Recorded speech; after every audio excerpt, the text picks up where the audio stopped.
Hello and welcome to Check Your Connection. We are on episode 9, I think. So one more and we'll get into the two-digit section. So my guests today are Paula and Jordan, who is also our former chair of the Dimensions Council. Paula, would you like to introduce yourself? Yes, hello, I'm Paula Gledhill and I'm Head of Public Affairs at Dimensions. And Jordan? Hi everyone, Quality Consultant at Dimensions, and as Chelsea said, former Chair of Dimensions Council. And just want to say we've still got Michelle behind the scenes who doesn't talk and does all our editing for us. So yeah, in this podcast, we've got a big topic which is quite a lot to talk about, which is about the government's cuts to the future of social care workforce improvement. So that is a big subject, so we are going to go into detail in it later on. We are also going to then talk about what the Dimension Council have been doing, and then our hobbies and interests, and then we are going to talk about Challenge the Lingo Bingo. So this week Jordan met up with Paula and they talked about the cuts about the social care. So our topic today is around the cuts to the social care workforce, and we found out that what the government promised us isn't true, and they've cut away £250 million into that workforce. So I'd like to welcome Paula today, who is Head of Public Affairs, and I'm going to ask her to talk a little bit more about this to help us with our discussions. Thank you, Jordan, and hello everyone. So yes, you're absolutely right. The government promised at the end of 2021 in its People at the Heart of Care white paper to fund the social care workforce by £500 million, and it's reduced that amount to £250 million in the next steps to the People at the Heart of Care white paper that was published a couple of weeks ago.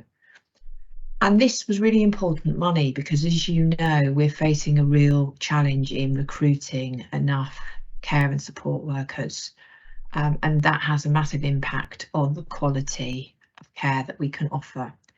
And also there's a huge backlog in claims, so lots of people aren't receiving the kind of care and support that they need, and they're suffering as a result.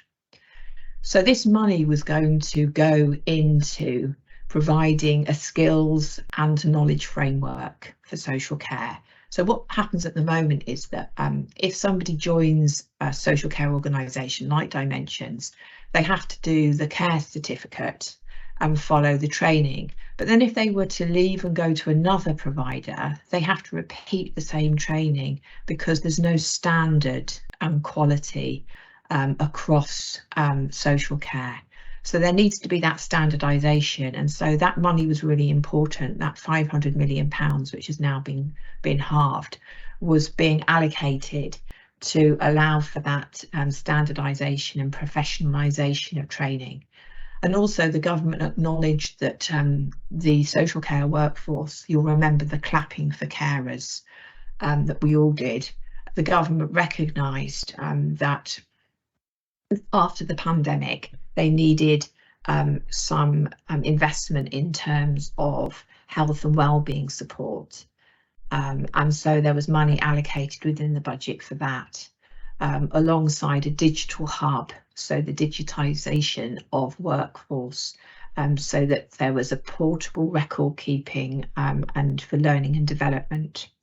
And also the last thing to mention is that they wanted to support the best recruitment practices across the sector, so that there was consistent implementation. So that was another aspect to the policy in terms of what the money was being allocated for. That's a very long answer, isn't it? No, but it makes it clear, and I think that as a person supported, and for the 3,500 people that we support, I want the best qualified, the most caring people to help me in my life. So it's very disappointing that the government have done this when they promised us that they wouldn't do this. And you know, I'm thinking we need to do something about it, and I know we need to do something about it because and this is where, Paula, would you be able to tell us about the petition that we've started and asking people to sign and support? You're right, Jordan. This is a really serious issue. At the moment, we have a record number of vacancies. I think the latest data from Skills for Care shows that there's 165,000 vacancies in social care at the moment. So really, you know, when you look at social care, it is its workforce, it is the people that are cared for and it supports. So it's vital that we fund and pay those people properly. What we see is that quite often people who work in social care can earn far more money elsewhere in hospitality, for instance. And really, the non-profit providers within social care, like Dimensions, are unable to increase their wages because we are reliant on money that comes from local government. And obviously they are funded nationally by central government. So really, we do not have the capacity. We have in the last year introduced 3 separate pay increases, but really our hands are tied. We don't have the budget as a non-profit provider. And as we all know, local government has had its budgets cut significantly. So what we're calling for with the petition is we're asking for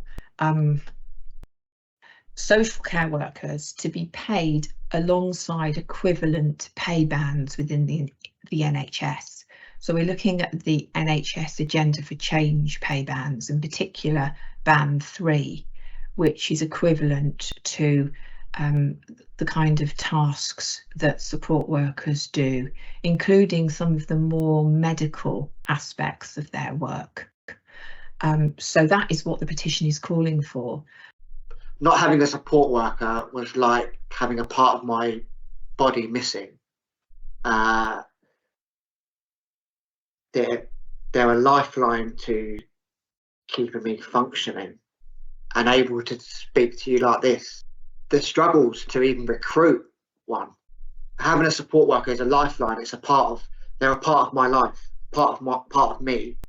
And without a support worker, I wouldn't be able to function. I'm not sure I'd be sitting here today.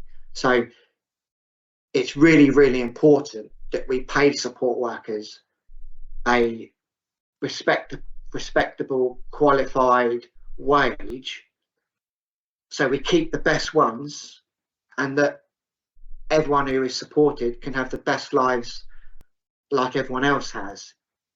The moment we don't do that, we get less skilled people and people that are in it for the wrong reasons. And I don't like putting pound signs above people's heads,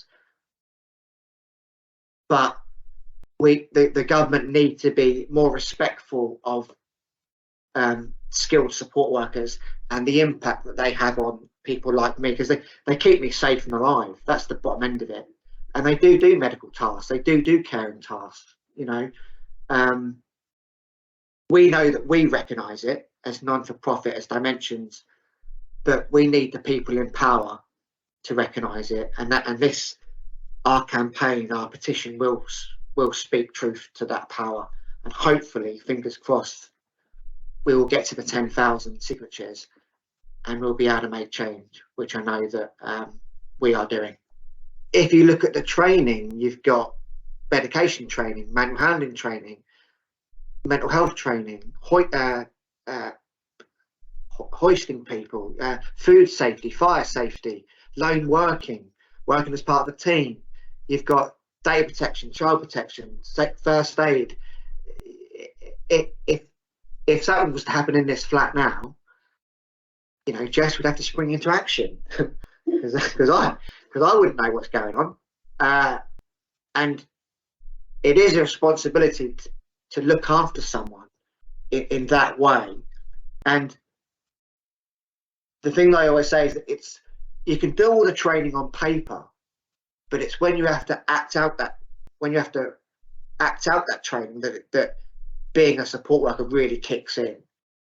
Being able to come into someone's home and take them to the toilet, which a lot of people take for granted. That's how personal it is. Shaving someone, brushing someone's teeth, and medication, and am I on the right medication? Challenging doctors, challenging authority. It's hard, and there are days where I don't speak because I can't. So my voice, my eyes, my ears is a support worker. It's a really, really tough job, and it isn't very well paid. And how can we expect to have really high standards of care and support for people when we're not valuing it as a profession? It's not just about coming in here and caring for me, but support workers help you get jobs, make friends, find relationships, improve your health. There when things go wrong, celebrate things when they go right. We will all need care and support in our lives at some point. It's just that some of us need it right away. And that's the message that I want to get across. You know what? And if I could, I'd probably be a support worker myself, if I could, because I know the value of it. If you're paying people more, we're going to get a better quality of support worker who will have more skills and knowledge to keep me safe, have fun, and keep me independent as possible. You're absolutely right, Jordan. And I know we'd all urge everybody listening to this podcast to go to change.org and sign the petition. And you can find the link on Dimension social media channels. The petition's called Save Our Social Care. So we are going to talk about what the council talked about in April. We did our another face-to-face meeting in Reading, so we all were at a location where we were able to get in and out, and we had I think it was Domino's pizza for lunch. It's very important to mention that. Did that. We talked about My Vote, My Voice, which is our voting journey. We also talked about what Dimension leaders think about the council. How did you think the council went, Jordan? Well, first of all, it was great to meet face to face, and I really liked the venue, and the pizza really helped me to engage in all the conversations a lot. I recommend more pizza, but we spoke about some really important issues, didn't we? Yeah. My vote, my voice. Yeah, because I went over to Parliament as well, along with Paula for that one. So yes, that was you were there for the launch, weren't you? Which was a really exciting day, wasn't it? We had lots of MPs come along and sign up and speak at the event as well, and promised to be voting champions. So that was a really nice day, wasn't it? Yeah. But I think you guys are looking for sponsorship from Domino's, aren't you? For this podcast. Yes, we are. So another one is about making sure our information for new people supported to let them know how to get involved. So we want to make sure we're making sure people that come into Dimensions know about how to get involved, because we've got the regional Everybody Counts meetings. We also were talking about cost of living, and we invited Abby from Welfare Rights in Reading. I befriended her. She likes me now, I think. And hopefully we might get some more work with her, as she's local to Reading. So half an hour didn't feel like you could fit in everything about benefits. There's so many like complications where we need that. Yeah, it was me that requested that we bring someone in to talk to us about benefits, because everyone we support is on them, so it makes sense to talk about benefits, and benefits affect what we can do and how we can spend our money and what money we have. So and it's relevant to the cost of living, and it's relevant to people having a good life. It's very important to know about how much you can earn and how much you can't, and who you got to talk to about different things around benefits as well.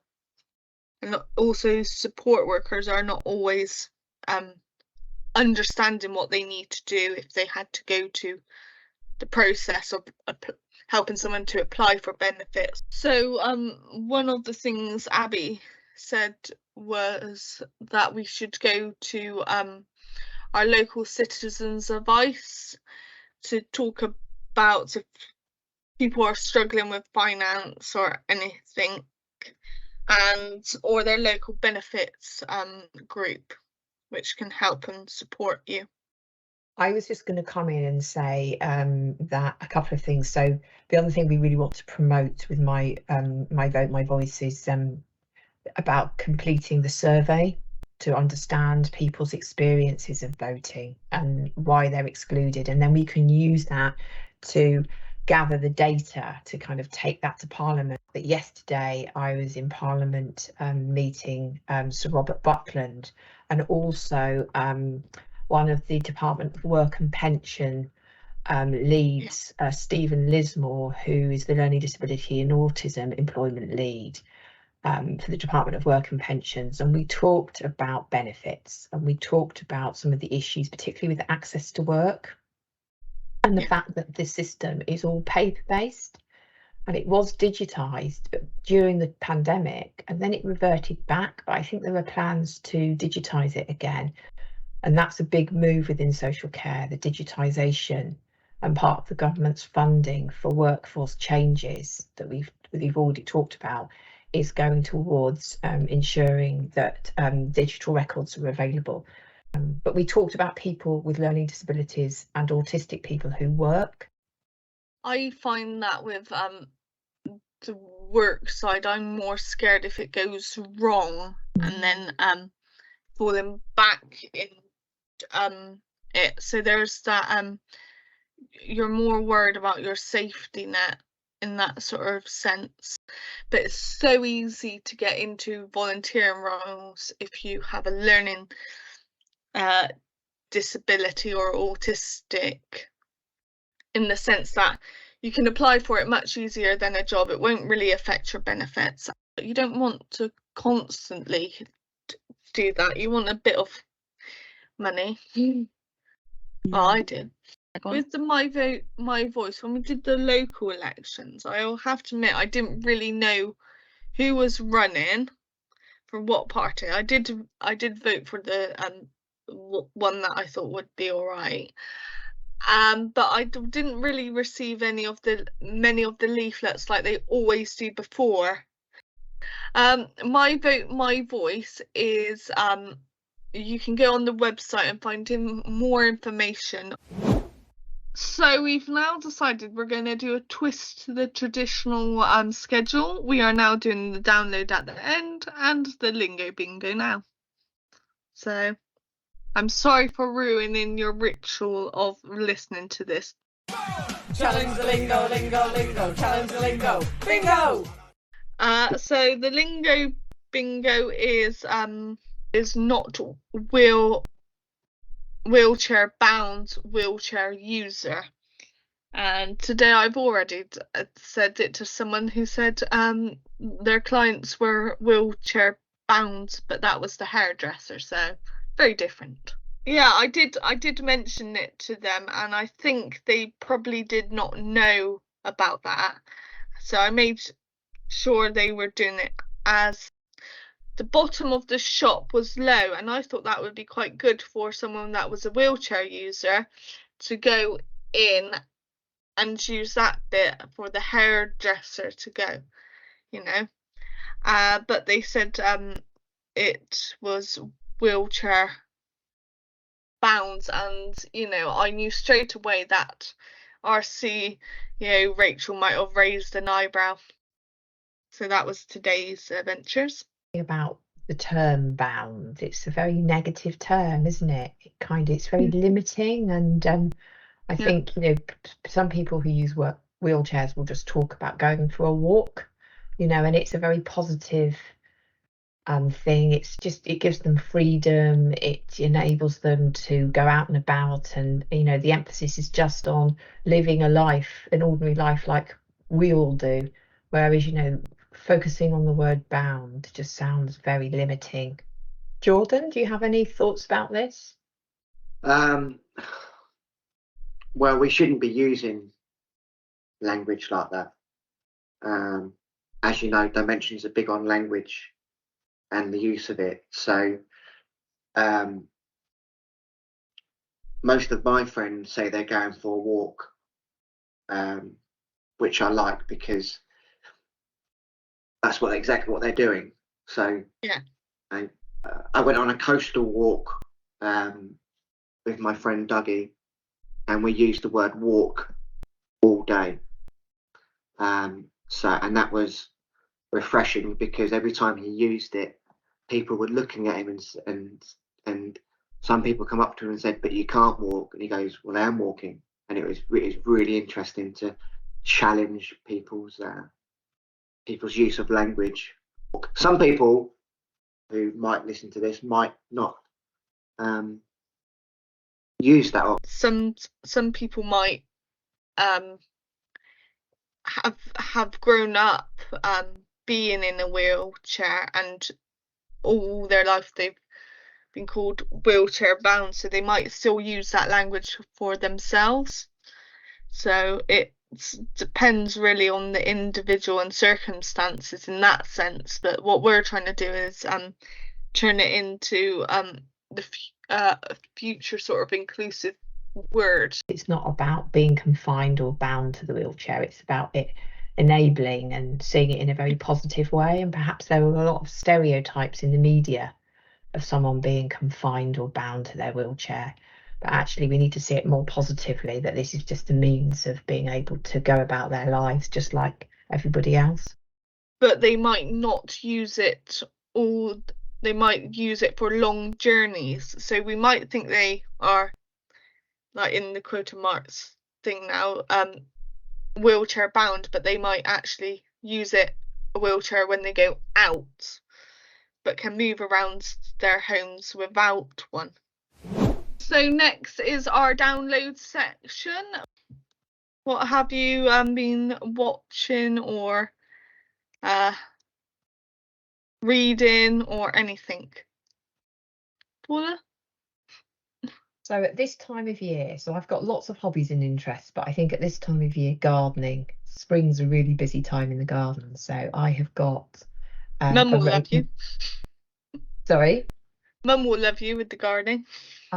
Yes. So I've got a raised bed, and I've got lots of spinach that I need to plant, tomatoes, courgettes, and I'm growing quite a lot from seed this year. So, and I'll look forward to planting those out over the next couple of weeks.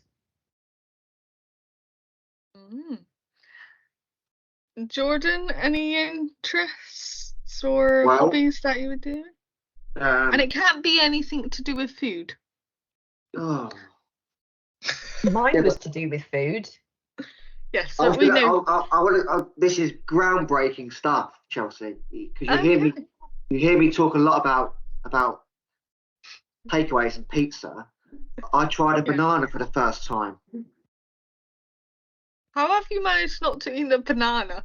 I hate bananas. I hate the texture, the feel of them. I hate them. I actually bought a fresh one, peeled it, and ate it.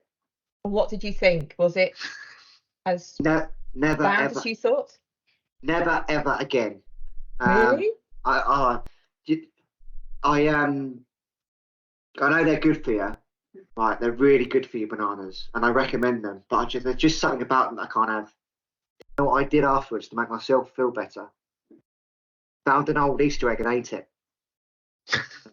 So this is the recent thing of every time Chelsea does her bit, it changes. So this one is I'm doing a Scooby-Doo fanfic with my support worker. And on Saturday, I watched a double bill of the two live films we're basing it on. And then I ended up going on the wiki sort of thing, which is all the wiki fandom bits, and I kept searching up Scooby-Doo. So I have now found out all these strange facts of Scooby-Doo and can tell you all about what they were based on and all that. And don't get me started on all their aunties and uncles. They've got loads over 50 years. So we're going to leave you to it now, and we hope you enjoy our podcast. You can get in contact at Dimensions Council at dimensions-uk.org, and you can contact us. We would like to thank Paula for being here and talking about her gardening, and Jordan, who's also we want to thank for joining us. So, but Thank you. Thank you for bye. inviting me. Thank you very much, and bye everyone. Sorry. Thank you, everyone. See you later.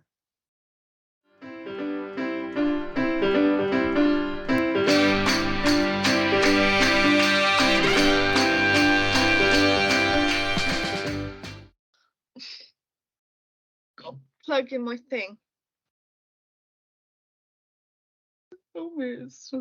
Have you got one for my brain, please? No, you'll have to be fine by yourself.